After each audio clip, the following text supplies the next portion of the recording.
My dad was my person. I did not have that relationship with my mom. So it was always like, please don't leave me alone on this planet with her. Yes. And it's not to say that she's a horrible person. She just doesn't know how to be a mother. He was just a really, really involved parent. Just my relationship with him was just unreal. Like, we were truly a part of each other, best friends. He was so funny. If anyone listening is familiar with George Carlin, that was my dad.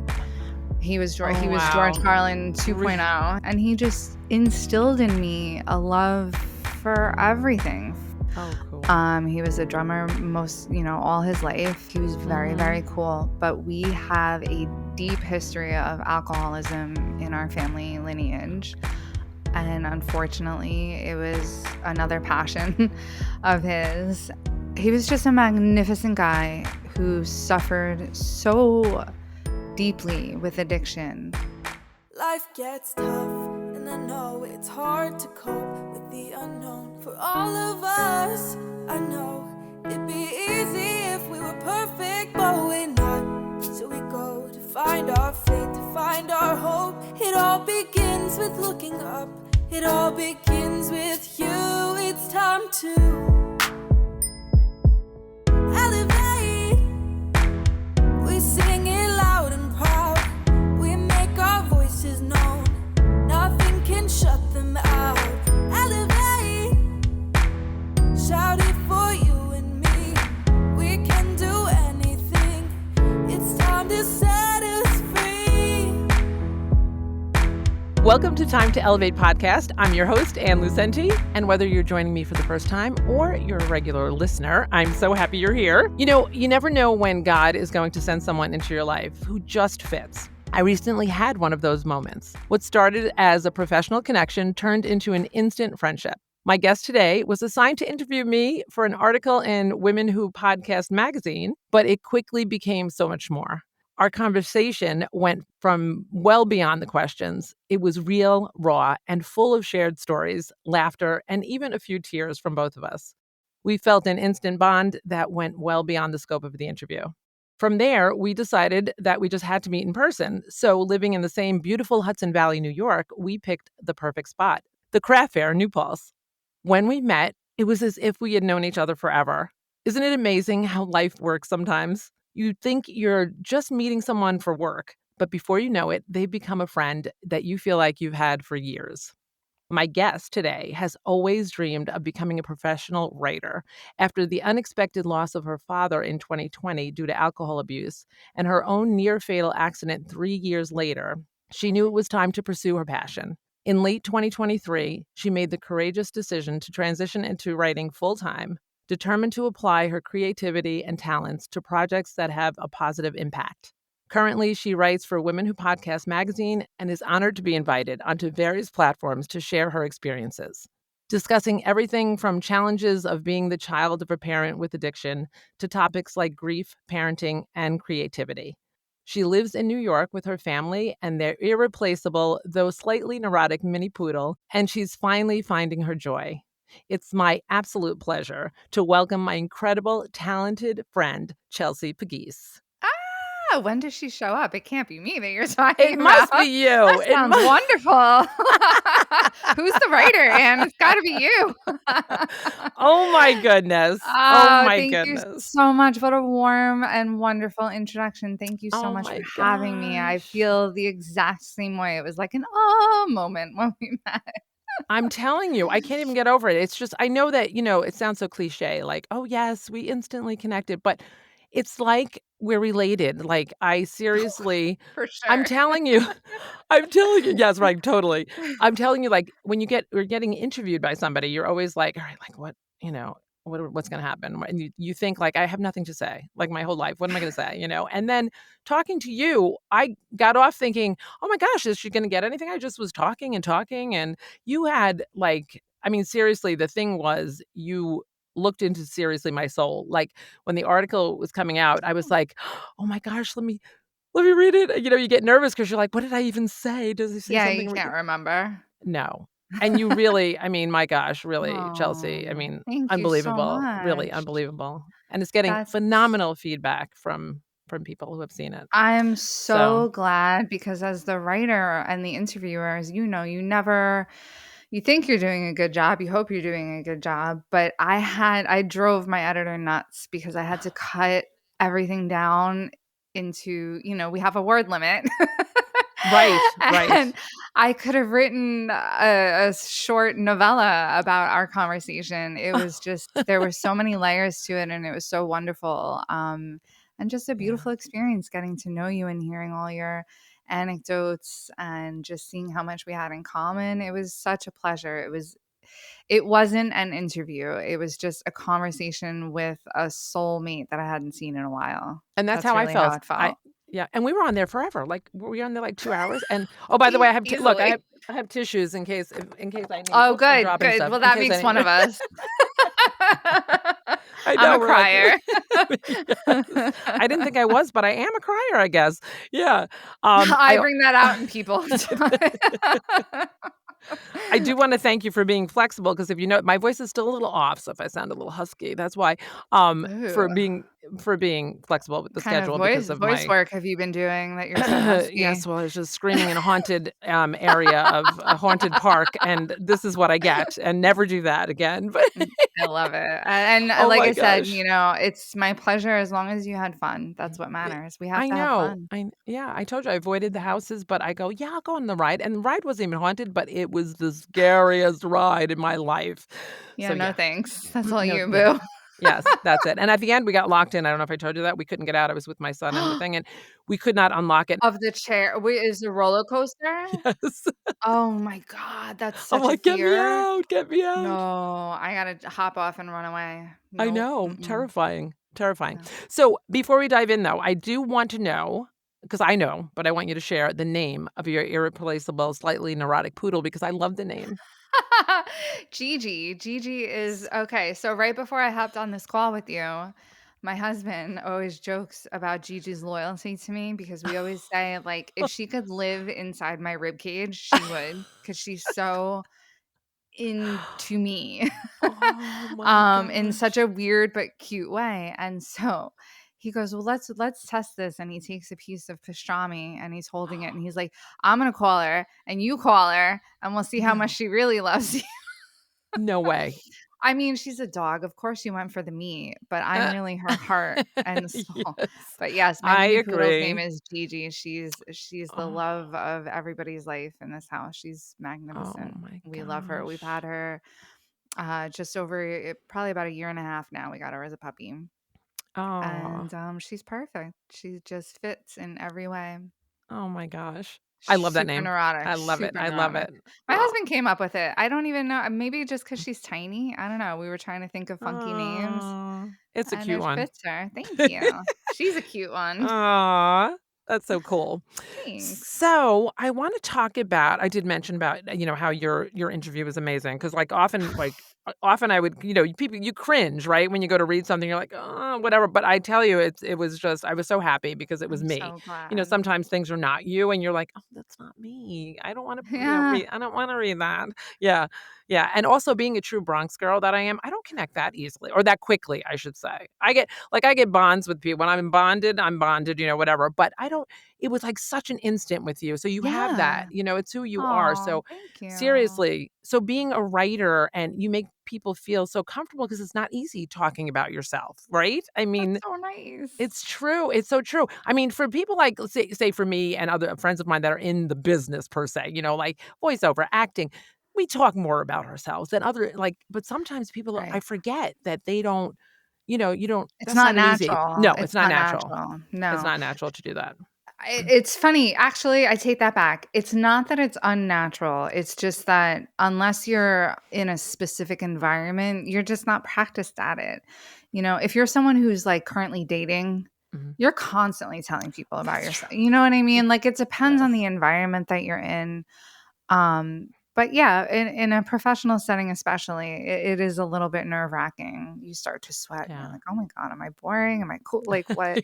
I know. You never know. But when the person you just had a light about you and I needed to know more about Oh. why.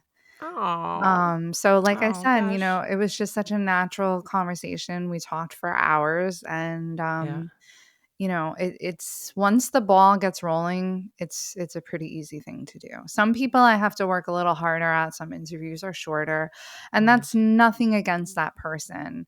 Um it's just, again, it's something that takes a little bit of comfort and practice. And so Mhm. that's when you just stick to the questions that you've written out for yourself and the pieces of research that you want to have them expand on, and then you call it a day. But Mhm. every once in a while, there are the rare gems like yourself where you just, Yeah. pardon me, now I'm losing my voice. Oh, good. I don't Um, feel alone. no, Feel it's sick it's all the the time. emotion. I'll pass you a the, tissue. the emotion is bubbling to the surface. No, but every once in a while you Mhm. get a gem of a conversation where you're just like, it's so easy to go from stepping stone to stepping stone. And that's how it was. And honestly, I have to say, Anne, with Women Who Podcast magazine, it has curated such an environment. Our Mhm. editor at large, Kathy Barron, she has a really good eye for people who just fit well together, I have to That's so say. great. Yeah, shout out to Yeah. Kathy. Yeah. She's another one that even by just messaging her, I just wanted a T-shirt. I'm like, "So Kathy, I heard that maybe I can get a T-shirt." She was even by texting, she was great, like, but just getting Yeah. to know her, I love who she is. I really do. I really Yeah. love who she is. And That's the and thing. When you have a good team, it just comes yes. naturally. Yes. Yeah. Yeah. So it's so great. And so you're saying for your writing, so I'm curious to know, like doing interviews myself too, to investigate people, right? Do you just kind of like now social media makes it a little easier. So you like to do A little that? bit. Do you Yeah. do you over or you kind of get like base questions and then kind of see how your conversation goes, or are you pretty set on like where you wanna go with it? For me personally, this is gonna sound a little narcissistic, but it's actually very narcissistic. I go with what I would want to be asked, and I take it from there. I start with what I personally think is interesting as someone who Mhm. consumes a lot of podcast content. And that was true of me even before I started writing for the magazine and switched Yeah. over to freelancing full time. I've always, I guess, like all things recently, it started in the pandemic. I just started listening to podcasts like Right. crazy. Mhm. Um, my actually one of my first podcasting experiences was listening to Terrible Things for Asking, Wow. hosted by Nora McInerney, because it's a podcast that focused on grief. And Mhm. when I first lost my dad, I had like, you don't know what to do when it's your first big loss. Mhm. So I would just sit in the bathtub for hours and cry and listen to Nora. Wow. And then I just started listening to other podcasts. And that's how I got started with really enjoying the medium. Mhm. Um, but I would listen to some that were better than others, and I would listen to the way the host spoke and the questions Mm. that they asked, and then where that would lead, that would go into a really interesting level of the conversation. So I start there, and then my husband calls. Our last name is Pegues, so he calls me Chelsea Pagoogle. Um, I love because that. I'm obsessed with I Googling. I will love find you it. the answer to anything. It doesn't matter how deep of a dive I need to go on. Oh. So, quite honestly, yes, I do a lot of Google research. That's Um, great. but the trick with that is you can't just stop at like page one. Like, you really have to go into, the 11, 12, 13 pages that Google shows you. Yes. Um, and really find the answer to your question. And when it's someone who's as interesting as yourself, Oh. Cheryl Holling, who I know you're good Yes. friends with, Yes. someone who's done a lot and been through a lot, you really want Mhm. to cover all bases. You want to look at social Right. media, of course. You want to see what past projects they've been a part of. Go way back in their work history if you can. Mhm. Find really early articles that they've written, maybe nuggets of information that they've shared that they haven't recycled in a while. Mhm. Because it's boring to be asked the same questions over and over again. Right, that's true. That's true. So, like, you really Mhm. have to kind of go deep into, or just think about, if this were a friend and I were just having a conversation with them, what would I ask them to Mhm. really get them to open up? Right. And I think, again, in the wake of the pandemic, especially on social media, people are very comfortable baring their souls to each other. Right. It's so It strange. is But in the strange. past 4 years, we've all become like, I don't Yes. care who knows what. I'm just gonna I lay it all there. I know there are some good things that came out of that pandemic, I'll tell you, you know? Yeah, It's the wealth of true. information that's available. It's true, it's true, and But it's coming from helpful. yeah, because myself coming from I'm not gonna say the Bronx again, but I could, but Bronx and also the Italian Bronx, okay, we Yeah. don't tell anybody anything. There's nothing. No, No, everything's great. you Nope, don't need that's to it, know. No, you're not fine. yeah, that's changed. Mm-mm. Yeah. Yeah. No, you're fine. Everybody yeah, I think that's amazing. But, you're writing seriously, like, you write from your heart, and I could feel it, and also the way you write, I feel like and I'm gonna get into that in a minute, but the other things you write as well, I feel like I'm there with you, like, I'm like, I Ooh. can actually envision it, I can see it, I can feel it, so it's really wonderful, especially I feel nowadays, myself, I can only speak for myself. I used to read as a kid, I read books, like tons, and one of Good. my daughters totally does. I think they both like reading, but one is like obsessed. But Yeah. I don't anymore. I can't stay awake long enough to read. It's awful. But to read something like yours, I want more of what you are. I don't want to go too far ahead because I want to ask you questions about that. But I love that's that's such a high compliment. That oh, really is. it's That's a so high true. compliment. Thank you so much. It is so true, and like I said, for me to keep my attention now, which I think we're all like that, right? Like, we got, like, a 3-second, Yeah. if that, Yeah. attention span, so that's why podcasts are like, "Okay, great. I can do it in the car. I can do whatever."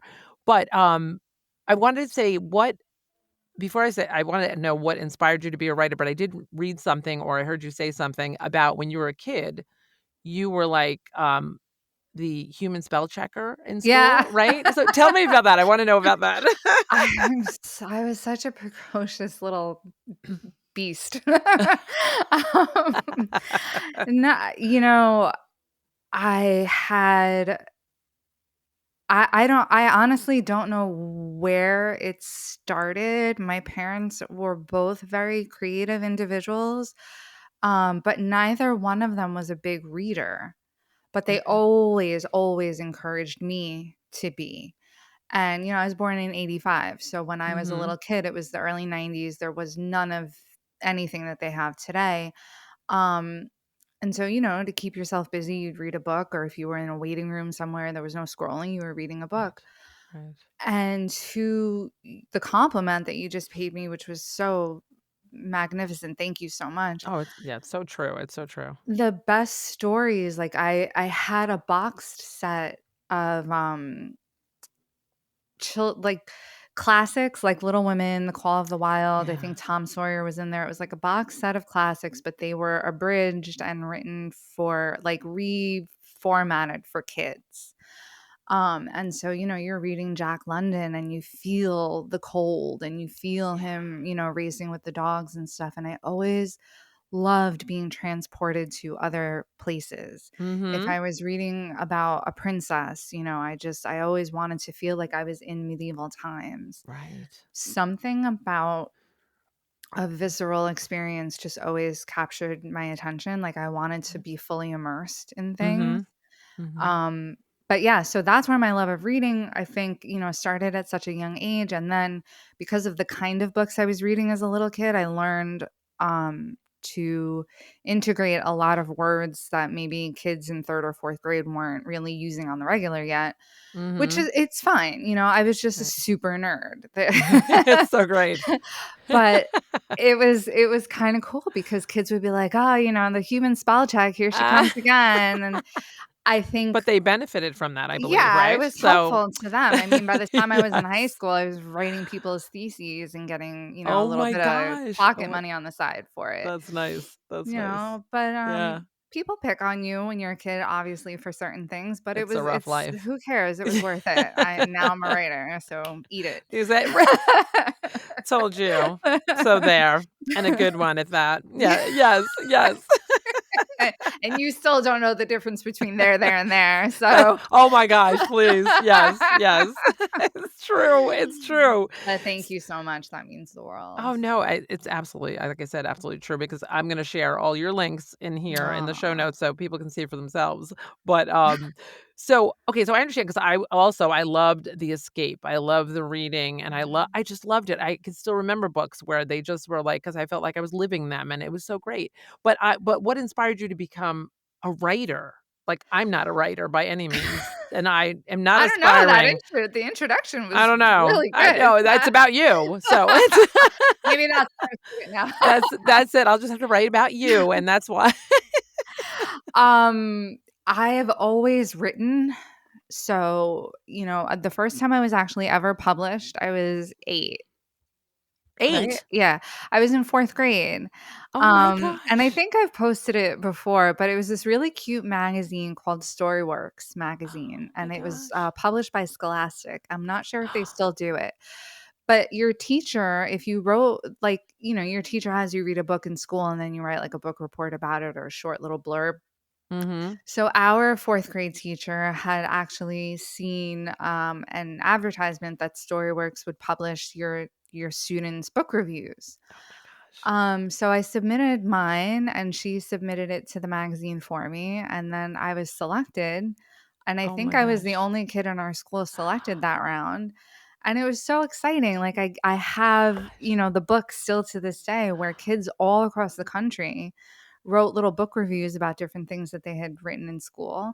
And Oh it was my so gosh. exciting. Like to be published in a magazine, like my words about something. Oh, that is so wild. But I always wanted to emulate what I was reading about in these adventure stories or things. I don't know, writing has always been cathartic Mhm. for me, even if I'm not writing about anything that is, Right. based around my experience per se. It's just, it always Mhm. makes me feel good to look at something I've written and be like, wow, that Yeah. sounds pretty poppin'. Um, Mhm. but I have done a lot of written projects for people and given their name to it. I've Mhm. written, different forms of correspondence for people over the years or essays or things. Okay. And they've gotten credit, Mhm. and that's the assignment. I understand, what I'm doing, but after a while, and especially after the last year that I've had, I was like, you know what? If this is something that I enjoy and I know that I'm good at, why am I wasting time doing things professionally that just make me sad? Quite Right. honestly, Yes. Yes, you I know, agree. I and agree. Yeah. corporate was not. I was really good at it, don't get me wrong, and that's not Mhm. to toot my own horn. I just really like supporting other people. So Mhm. being in administrative supporting roles for, almost 2 decades did come naturally to me because I want to Right. see the team do well. Mhm. Um, But after a while, it was so full of pressure and full of things that didn't make me happy and full of experiences that were not cool. We'll I leave it at bet. that. Yeah. Yeah. And, again, after the last year that I've had, I'm just like, I can't waste any more time. I have to, it's now or never. Right. That's Right. it. Well, now okay, so now that you're mentioning that, I'm gonna go into you've experienced really 2 life-changing events, right, that Yeah, have profoundly influenced, I major. believe, most or a lot of aspects or if not every aspect in your life. So, if you don't mind, and we talk about this and No, anything you're not comfortable absolutely. with, you just tell me, but, Oh, well, um listen, I'm a child of social media now. I'll just take off Yeah, my shirt if you just want go me to. So, Well, like go ahead, anything goes here. Hey, I gotta get my ratings up too, I mean, my goodness. it's wild. Yeah, I don't mind at all. In fact, actually, I love talking about my dad. My dad is Yeah. the first life-changing event. Mhm. So he died of cirrhosis of the liver. We do not know the exact date that he passed away because he passed away at home by himself. But it was discovered that he was gone on December 23rd, 2020, so 2 days before Christmas. Wow. Wow. Um, and it was brutal. I wasn't speaking to him really at the time, which was Mhm. so strange for us because he was my best friend. Right. I mean, if Gigi wants to live in my rib cage, then like I definitely wanted to like Yes. live in my It sounds so weird, Yeah. but No, it does. I had a relationship with my dad the same year, yeah. so I get it. I understand exactly what you're saying. I always told I my dad I wanted to marry him when I was younger, and he never told Oh. me that that's not really possible. He would be like, Yeah. "Okay," I remember that. So I Yeah, yeah, understand. we'll Yes. talk about it. Yes, we'll talk about it. Yes, definitely. So, before we go to where the Yeah. 2020, tell me about you and your dad, like, your relationship with him, like how Oh he god, he's like, you know what I just mean? the Like best. younger and He loved kids, like, oh, he yeah. really, he always wanted a family. Yeah. When I was a kid, he always used to say, like, "If I could, I'd have 10 of you." Oh, yeah. Yeah. He was always good with kids, and he was the type of dad where when he spoke to you like you were on the same level, Yeah. but he would not really crouch down, but he would, like, sit on the floor to get eye to eye with you. Oh, wow. Like, even he was conscious of his body language so that he never felt like he was patronizing. Mhm. Mhm. You never felt like he was baby talking to you or anything like that. He just Yeah. always spoke to me and told me like it was. Mhm. Made sure that I was outside all the time, that, we were hiking, we were bike riding, we were doing things outside. Um, he was just a really, really involved parent. Mhm. And it's just I don't know. I've been hearing a lot about past life relationships recently Mhm. and how, you kind of travel in like the same soul circle, so to speak, Right. Right. throughout your lifetimes. I don't know enough about that to say whether or not it's part of something I believe, but just my Mhm. relationship with him was just unreal. Like we were Mhm. truly a part of each other, best Yeah. friends. He was so funny. If anyone listening is familiar with George Carlin, that was my dad. Oh my god.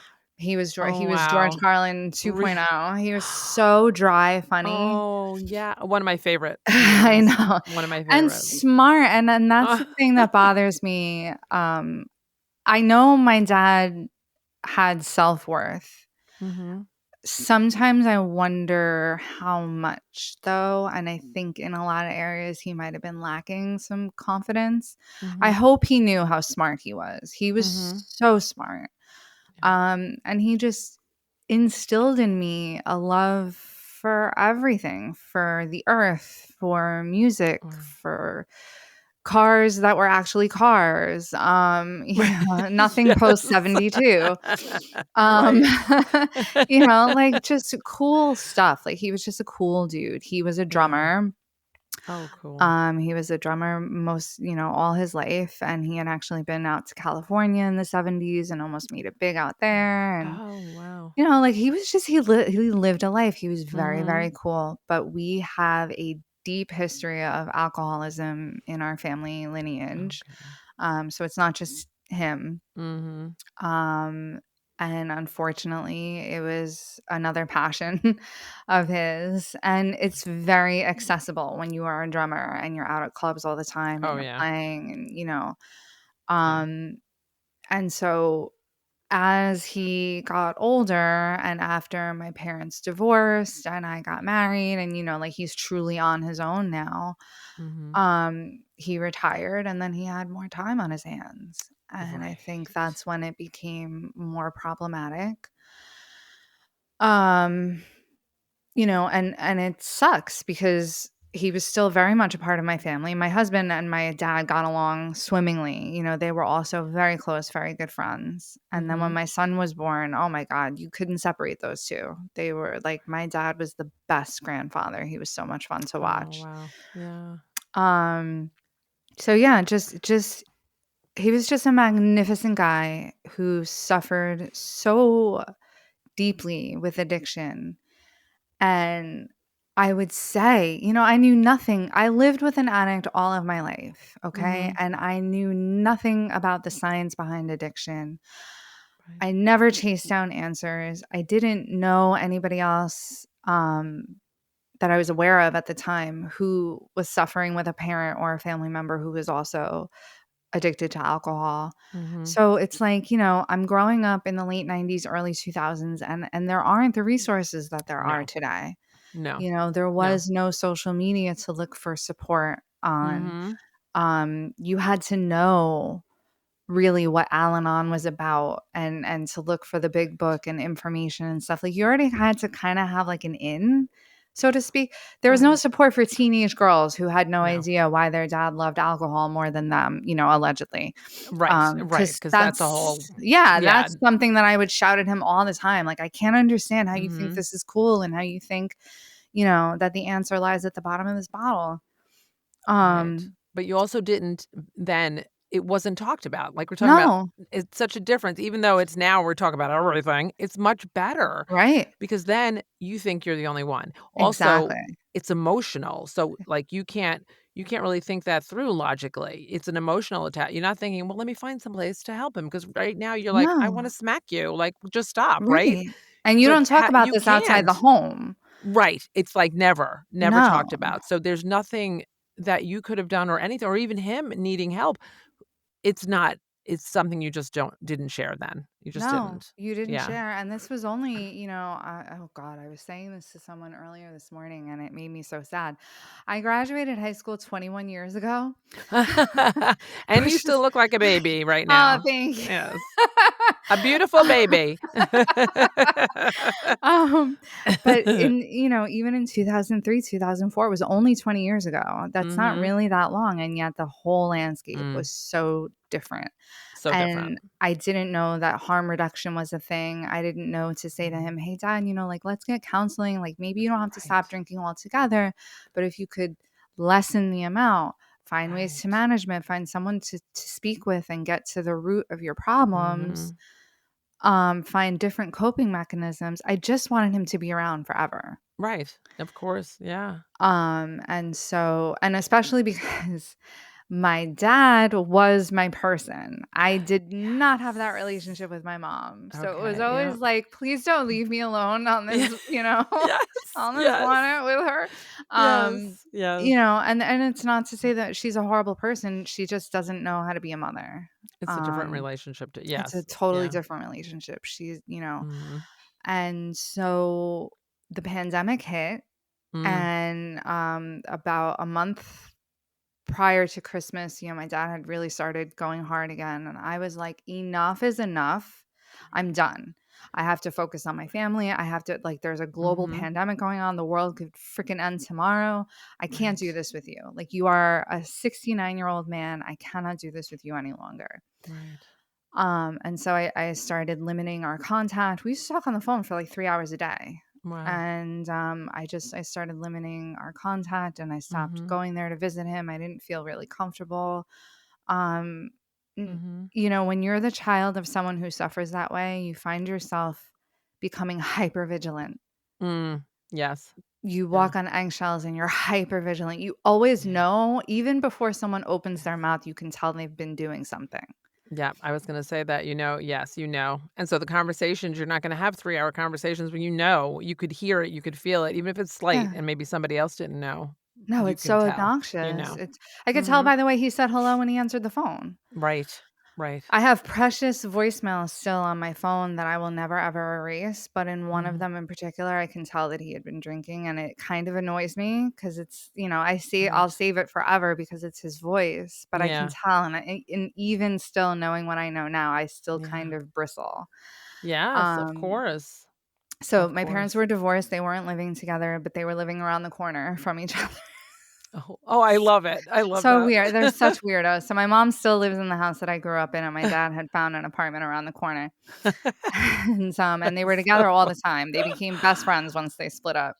Oh my But gosh, that is too funny. no one had seen him in a couple of days. No one really knew what was going on, and I was pissed off because I'm like, it's days before Christmas, and I have to deal with this. Right. And my mom called me, and she's like, "Please, Chelsea, like call someone, even if you don't feel like coming. Have a wellness check done on him. Like I don't know where he is, and he's not answering his phone." Mhm. So long story short, the wellness check did not go well. Oh, jeez. Um, and unfortunately he had been deceased Oh for my a goodness. couple of days, probably at least. Oh my gosh. So it was, and I had to go because when the police didn't call me back within like 20 minutes, I was Oh like, my gosh. okay, like my heart just fell through the floor. Right.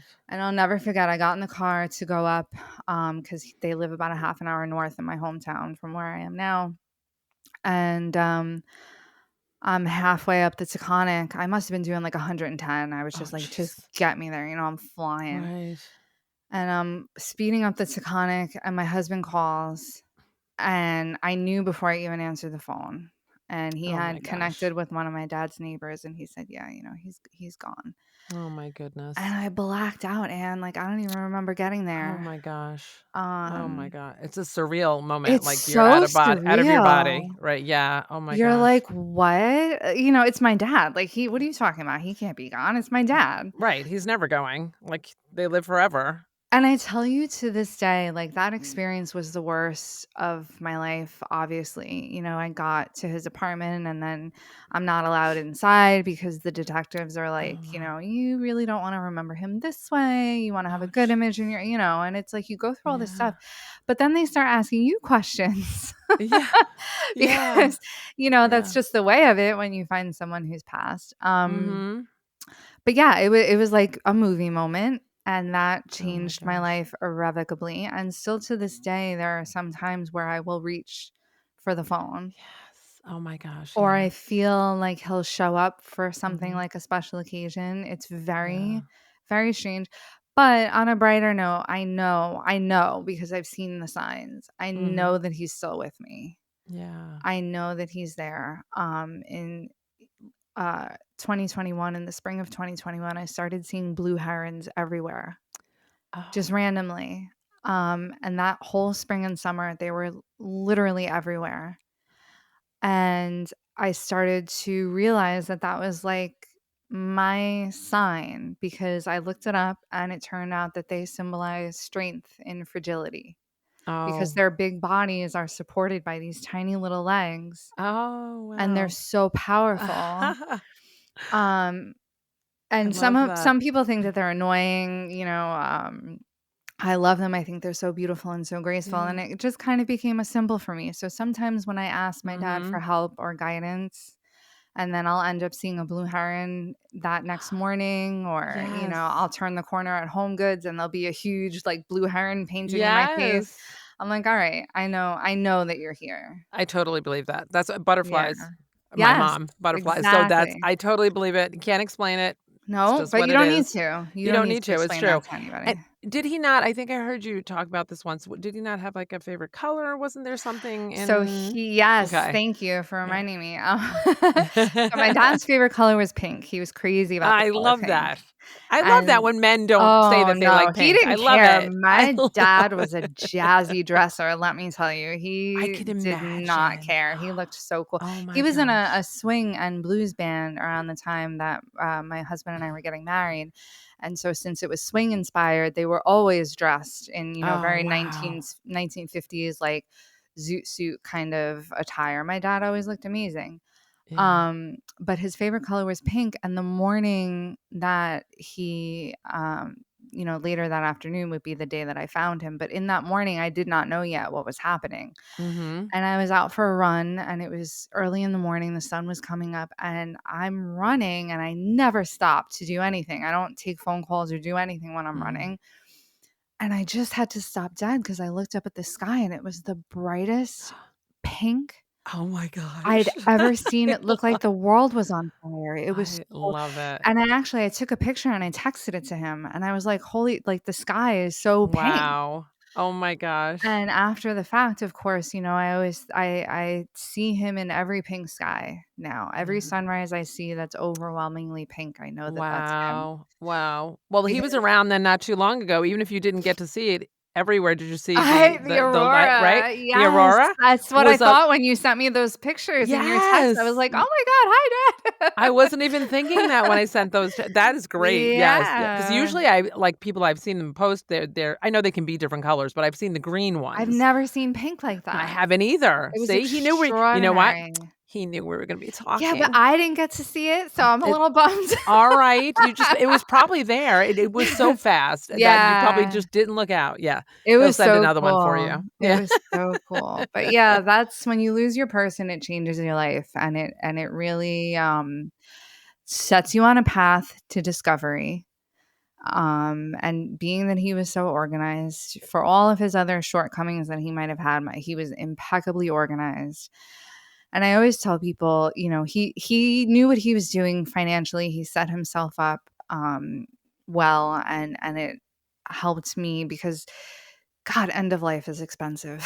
Oh, If it you're is. not saving for it yet, Oh, I hate to be morbid, but maybe put a jar aside. I think yes, it is Yeah. ridiculous actually, and it's at the worst moment Oh for the people yeah. who are have survived and are there, and they're like, "What? This What is do gonna I cost what?" do? And then you're emotional, you can't even think. Yeah, Yeah, it's yeah. the worst. But I was very lucky, and Mhm, at the end of the day, he helped me out deeply, deeply.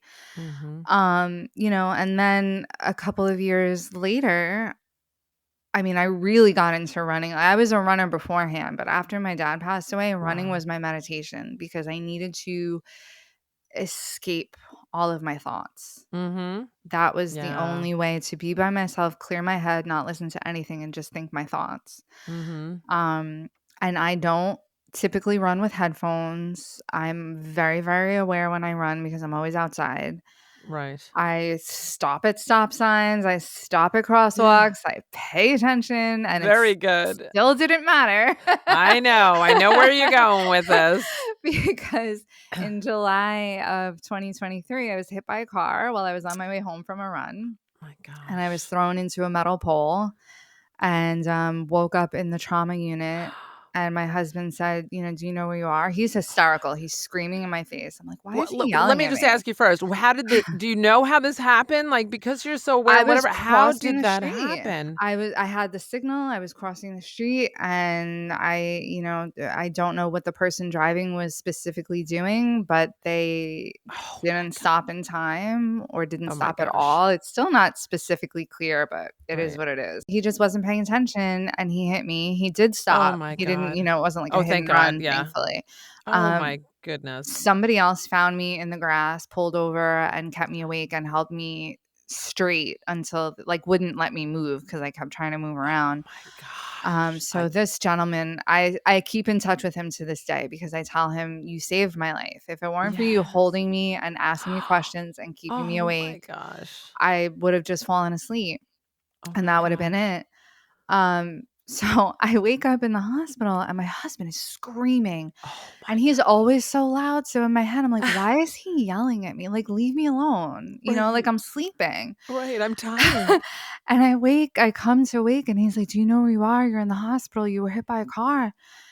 And I go, "I was hit by a car?" Oh And my he goes, gosh. "Yeah." I go, "Am I ugly?" Like, and I think I meant like, am I disfigured? Do I have my whole Yes. face? Am I like Yeah. one whole person? Do I still have legs? Like Yeah. there was probably an elaboration somewhere in there, but it just came out deadpan. "Am I Oh ugly?" my And he's god. like, "That's what the you're worried about, like, Yes, yes.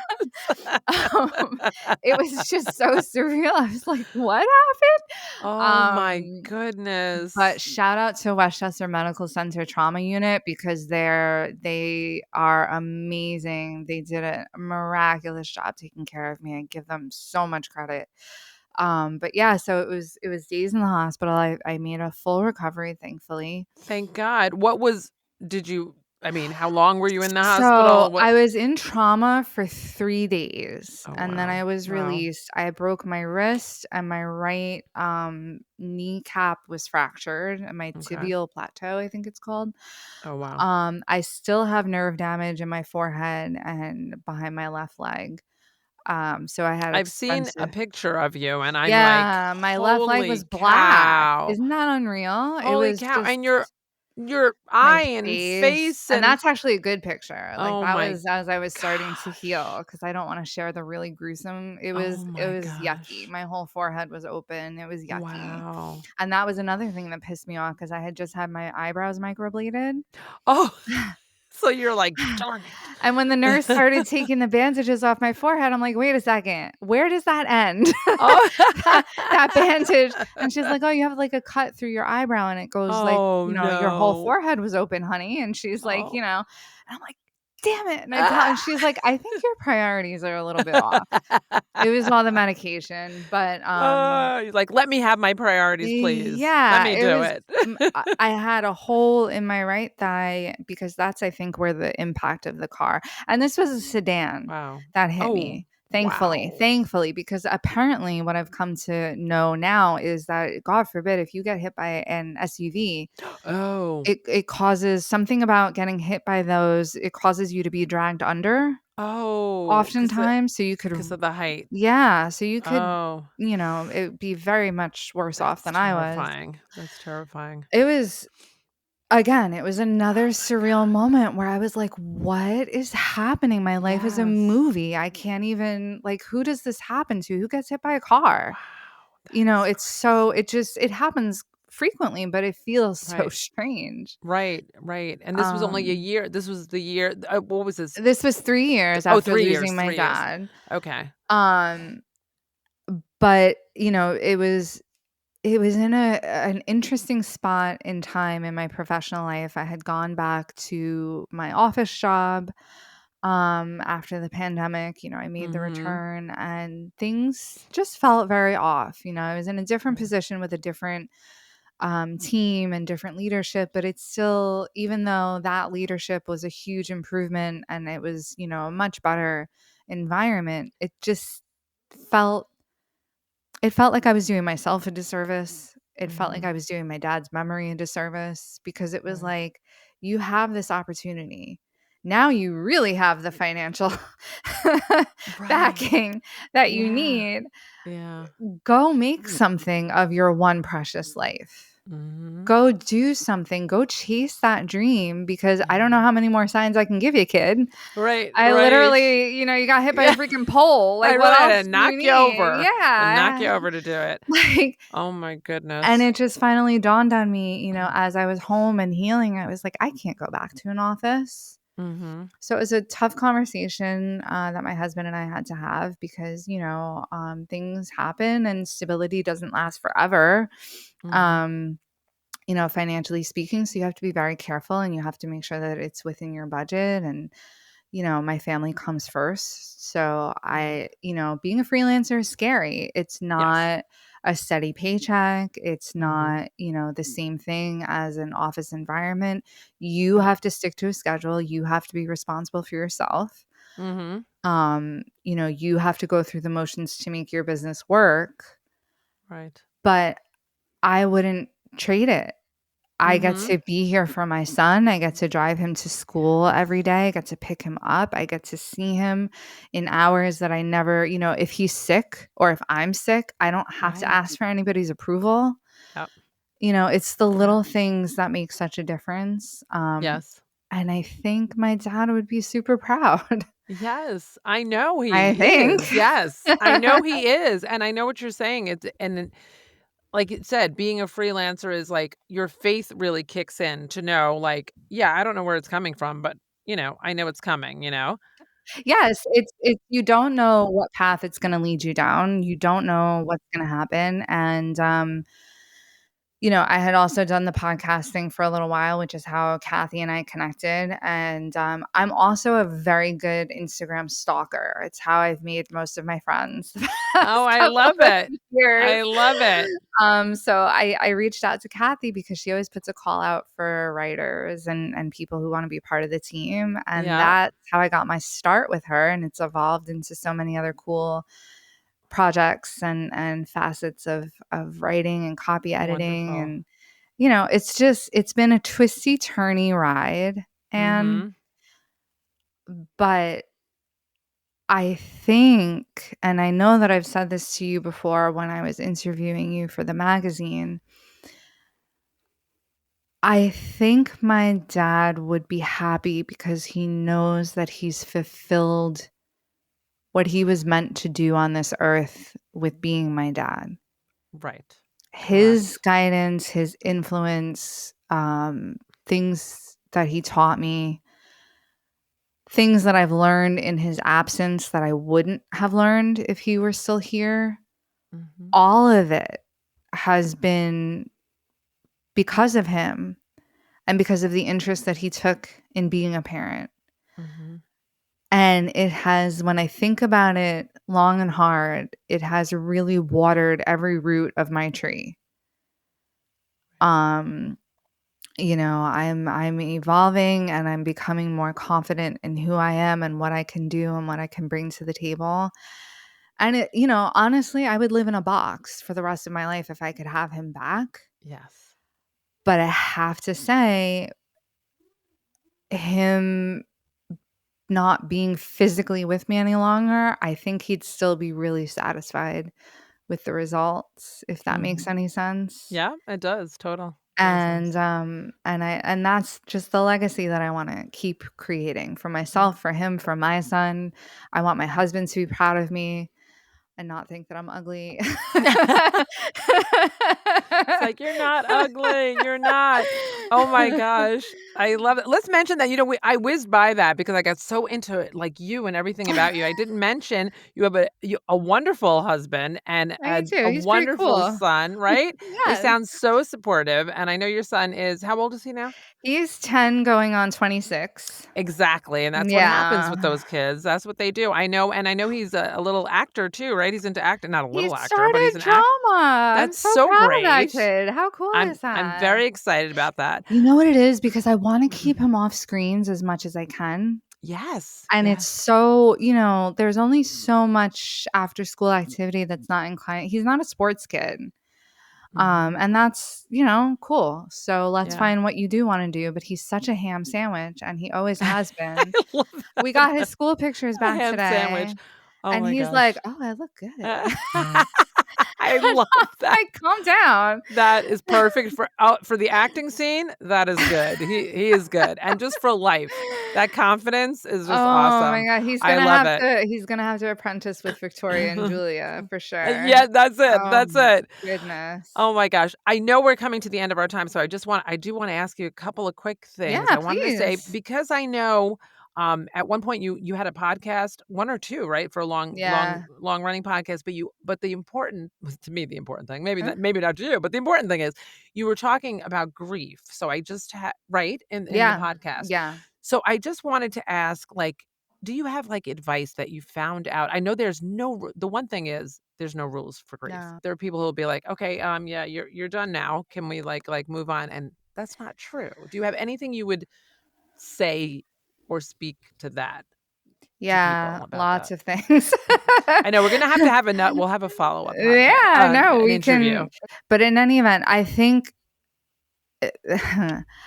I've chased down so many grief therapists, influencers that work with grief, people who have written books on grief. I mean, I needed to know everything, especially in Mhm. those early days, because Right.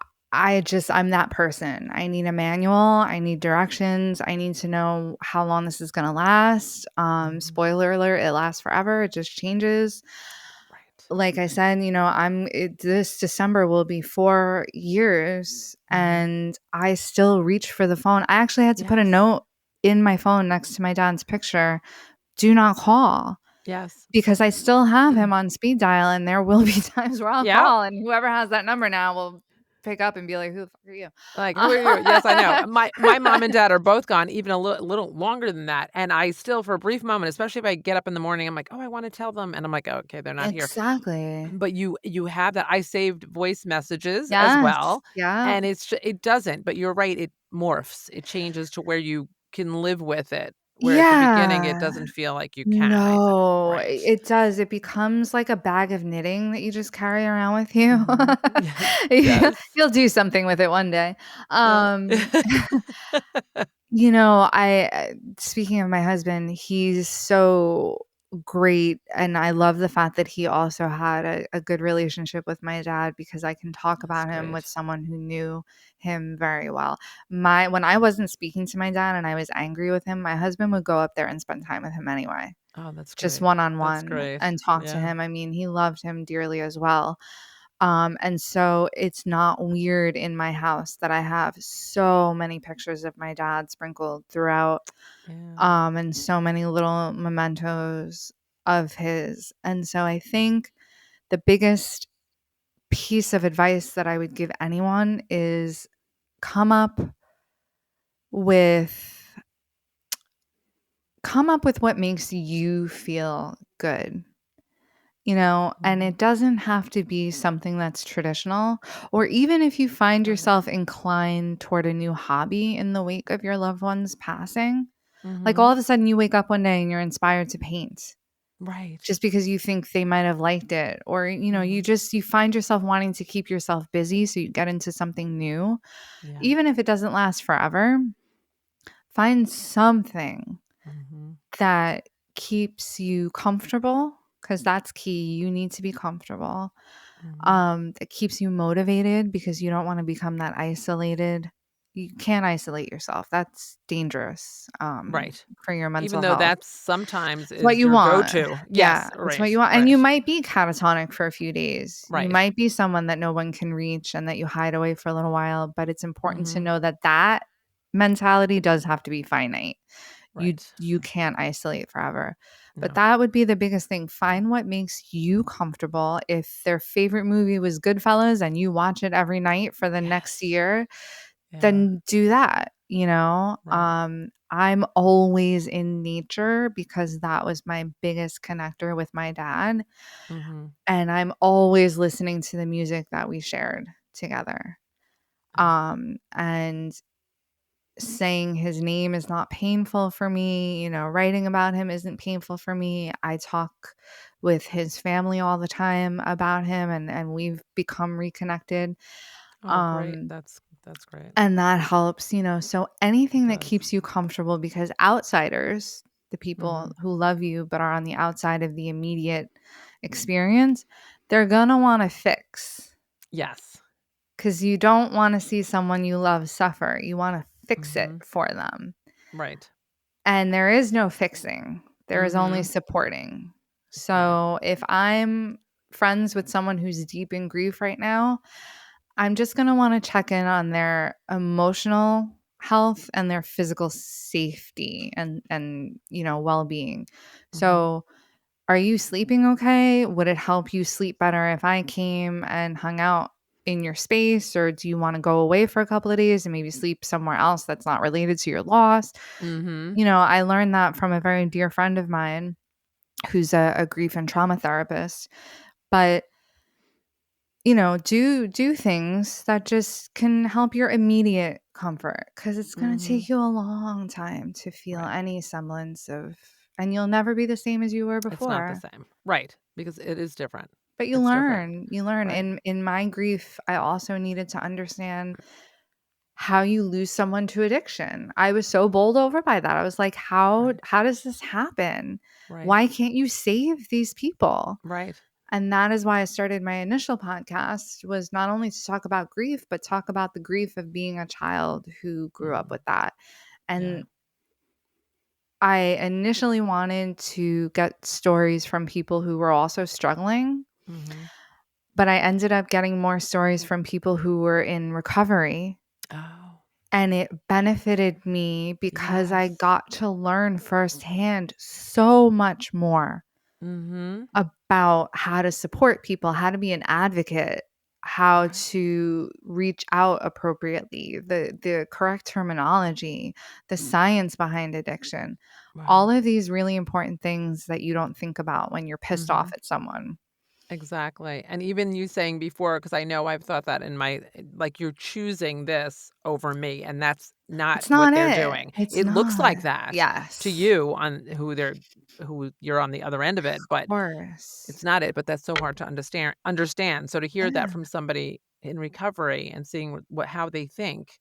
Yeah. uh, And the interesting thing is, one of my favorite books in during that podcasting era was written by a man named David Poses. Mhm. Unfortunately, he's gone now, but he wrote a book called The Weight of Air, and it's his memoir. Because he became addicted to heroin. I want to say he was like 10. He was Wow. super, super Wow. young, because he was so majorly depressed for most of his life, and no one Oh really my gosh. understood how to help him. So in his adulthood, he became sober, and started working his way into recovery. But his chemistry was such that he needed to take Suboxone to survive, and it kind of replicates a very mild effect that's similar to heroin, if I'm not Okay. mistaken. It just keeps your brain chemistry even. So Mm-hmm. you are not taking the drug, but you are taking Okay. a medication that helps you stay afloat, because sometimes your body Okay. becomes so dependent on the Mm. substance that you can't regulate without it, or you will pass away. Right. Right. So this medicine kept him alive, and I know that it's controversial in the harm reduction and recovery world, because some people feel like it's still doing the same thing as Mm-hmm. heroin would. But honestly, he was a successful writer. He was Wow. married with children and living in an idyllic part of the Hudson Valley and doing really, really well. Mm-hmm. And I think we just need to be more open-minded about how Mm. people can thrive and survive in the wake Right. of true active addiction. Yeah. If there was a pill out there that my dad Mm. could have taken every day that would have kind of stimulated that part of his brain that alcohol did, but without those horrible effects on his liver or something, I would have Uh-huh. said, yeah, go for it. Right. I don't Of care course. as long as you're Right. here and you're healthy and you're not slurring your Exactly. words and being obnoxious. Yes, because that is the worst. Yes, I understand completely because I've had experiences in my life with Yeah. that. I understand that feeling of, "Oh," and you can't help it as much as you love this person, you're like, "Oh my gosh, Yeah. Like, what is why? happening?" Yeah, like, why? But yeah, I agree. I agree totally. Thank you for sharing all this. This is so Oh, important. It I'm really is. And I would love glad. to do another with you to go even deeper into Yeah. this because it'd be great. I do want to ask you quickly about just what you have coming up. I know you are writing essays, right? In Yes. Substack. Can you just tell I Ugh. want more. It's scary. Was there just the one I read or are there more in No, there's there? one more in there. There's 2 up there now. I'm starting Did you very just add slowly. another one? Yeah, maybe a week ago. It I hasn't been that cannot long. wait. Um, Why didn't I see that pop up somewhere? that's You okay. need to advertise more.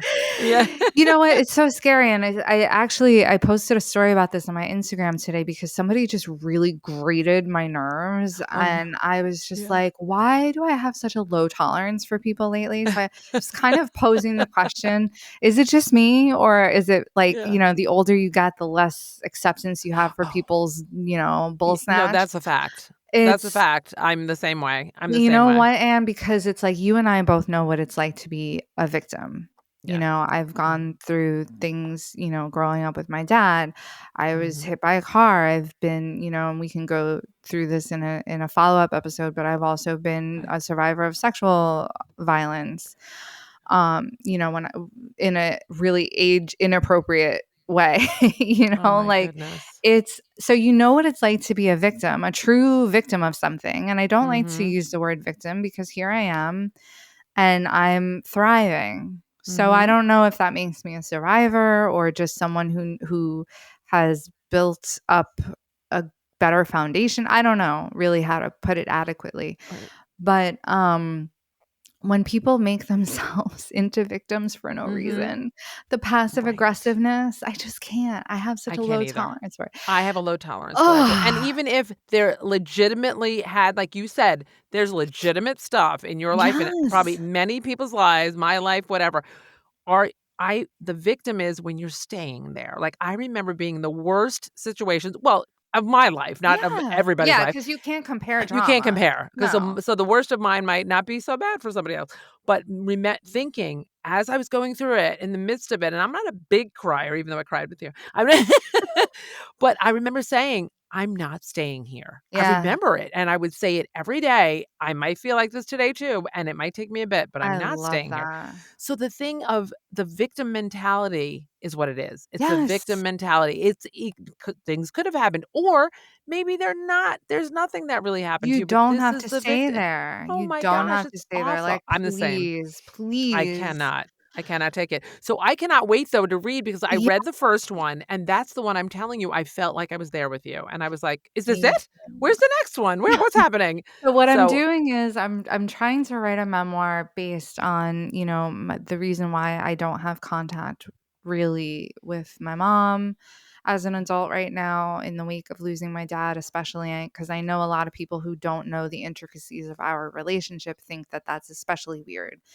And my mom does suffer from dementia. So there are I Okay. get a lot of judgment. Like, how could you, leave her? Yeah, I get it because it sounds really Yeah. off-putting from the outside, but understand that Mm-mm. it's becoming, I don't want to say trendy, but it is on the upward spiral.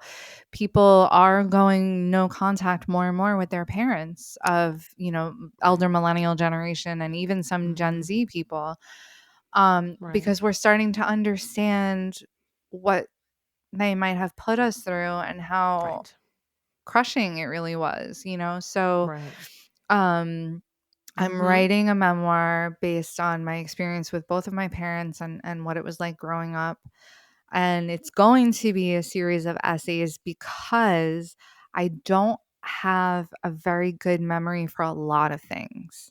Okay. So I'm writing essays bit by bit on experiences that I remember so viscerally that there's no Yeah. question in my mind that it's accurate, Mm-hmm. because I didn't keep very good journals growing up. And, like I say, I've been in situations where I've been so traumatized that like entire years of my life are just gone. Mm-hmm. I don't That's remember I any of totally it. understand that. I Right? It's totally it's a yes. thing that your brain does to Mm. protect you. Right. And it makes sense. But as Exactly. a writer, it's a little frustrating. Right. I bet. Right. Talk about writer's block. Where is that? So Yeah. I've released a Uh, couple of them on my Substack right now. And you can actually preview them on my website, which is chelseaelizabethwrites.com. And there's a link to preview the essays that I have up now, and I'll keep putting, little snippets of them on my website, and you can read mm-hmm. the full thing. My Substack is free.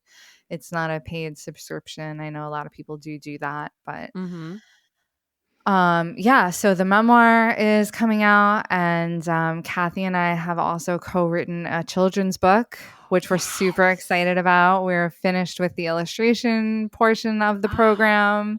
so So exciting. we're moving into the publication phases, and Oh, we're both wow. ecstatic. I don't know if we'll have it ready before the holidays, but Oh, maybe that for is Valentine's Day. so exciting. Oh, I Yeah, can't we're wait. I super can't wait to excited.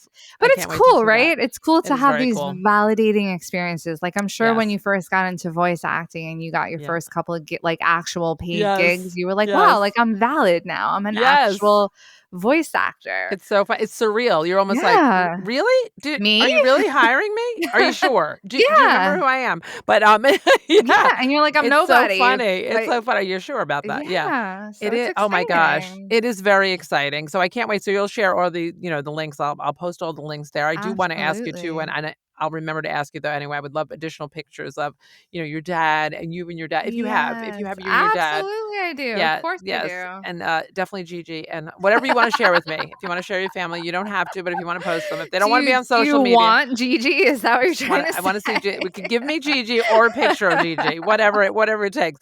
But, usually I have a Yeah. signature question, but your entire story really fits into it, but the signature question that I always, like, end with is, like, "Can you share a moment in your life?" You don't have to because 'cause you've already told me things. A moment in your life or career when you had to show resilience or experience divine intervention or had to pivot in a big way. So I'm thinking that what you told My me whole really life. fits. Unless you have something else you wanted to tell me that you haven't said. No, my Oh whole yeah, life. that was phenomenal. Actually, I'll give you one more thing really Mhm. quick. I stopped drinking entirely. My first complete sober day was January 1st. What are we, 2022? 2021. Mhm. 2021. Okay. Because it'll be 3 years. So yeah, so I stopped drinking. I stopped imbibing in any sort of extracurricular anything, Right. and became a totally sober person on that day because I decided that I did not want my son to grow up with the same memories that I had of seeing, like, the jug of Carlo Rossi in the pantry, and Yeah. Yeah. the Yeah. whiskey on top of the fridge and stuff like that. Like, I just didn't want him to correlate any of that with me, and I wanted to Mhm. never be too tired or too run down to spend time with him. Mhm. I never wanted to be afraid to get into a car. Like, could I handle it? Right. there were so many things, and this is not to judge anybody who indulges in a glass of wine. I mean, my husband works in the wine and spirits industry. So it would be duplicitous of me to say that, we're just a totally teetotaler family and we're so above it all. Right. We're not. It's just a choice that I made for myself because I just never wanted that to be a crutch that I developed. And so that was a big pivot because it's so weird how you have to explain yourself to people when they ask, well, why aren't you drinking? And it's so strange. And I want to turn around and be like, well, why are you pouring ethanol down your throat? Like, That's true. That's true. I wonder if it's that people think too, like if you're not drinking, like if you're whatever, and you're they'll be pregnant. like, Yeah. no, well, that too. Or for themselves, they might think like, oh, should I not drink? Like, people think that. They do that. No, No, but that's what happens with Yeah. even in life, like if you make a Of change in your life, course. it's a comfort zone. That comfort zone, Exactly. it's like, are you going to make me come out of this comfort zone? I mean, if you make a decision in a Right. career thing or something, even that, Absolutely. people are afraid and they're like, don't leave the comfort zone. So I understand the reactions Yeah. there's such a big ball of wax. But believe it or not, that was a big pivot because I had to learn how to navigate conversations about, well, why not? And without coming off with this like holier than thou attitude, Right. because I'm not above anybody. Right, exactly. And you don't come off like that. You I don't, but I would do know what hope you're not. saying. There are Yeah. people that do that, and then that's not the right way either. You do what's right. We all do what's right for ourselves Exactly. and whatever involves us. So, but you don't come off like that. So Well, I hope not, but that's thank not, you. no, you absolutely don't. But oh my God, we're definitely going to do a second one. I already have thoughts in my head Okay, of what we're great. doing. But I would love for you to close us out with a quote. Did you remember your Yes. favorite quote? Okay, good. So I kept going back to it because there's a reason why I picked it the first time 20 odd years ago. My quote from my high school yearbook as a senior is so pertinent, and I've carried it with me throughout my life. And I think in the wake of this conversation that we've had, it especially hopefully will resonate. But it is, no love, no friendship can cross the path of our destiny without leaving some mark on it forever. Oh, And that gives me chills. Francois Mauriac, Oh, I think is how you say it. I'm sorry. sounds I'm good. no French. Sounds good to me. Oh, I love that. I love But that is that. so true because no one Yes. I have ever come across has, not left some mark for better or worse. Yes. But you are proof that there is always more good than anything else out in the world. Oh, you are. Back No, at you. You are. I said you are. I love it. Oh my God. I love you so much. I'm so, I love this is you. what I love. I mean, seriously, podcasting is the people and hanging out and Yeah. meeting you and people like you.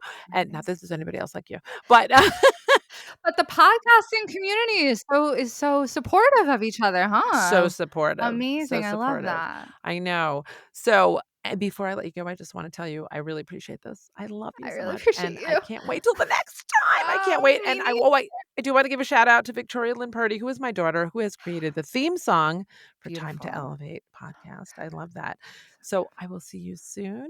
I will see you sooner. Really soon in person. We're scheduling that as soon as we We're get off doing here. it, kid. Yeah, we're doing it. We're gonna do it. Mwah. Mwah, mwah, mwah. Thank you, everybody, for Night. listening. I appreciate you all. Yes. Bye. Life gets tough, and I know it's hard to cope with the unknown. For all of us, I know it'd be easy if we were perfect, but we're not. So we go to find our fate, to find our hope. It all begins with looking up. It all begins with you. It's time to elevate. We sing it loud and proud. We make our voices known. Nothing can shut them out.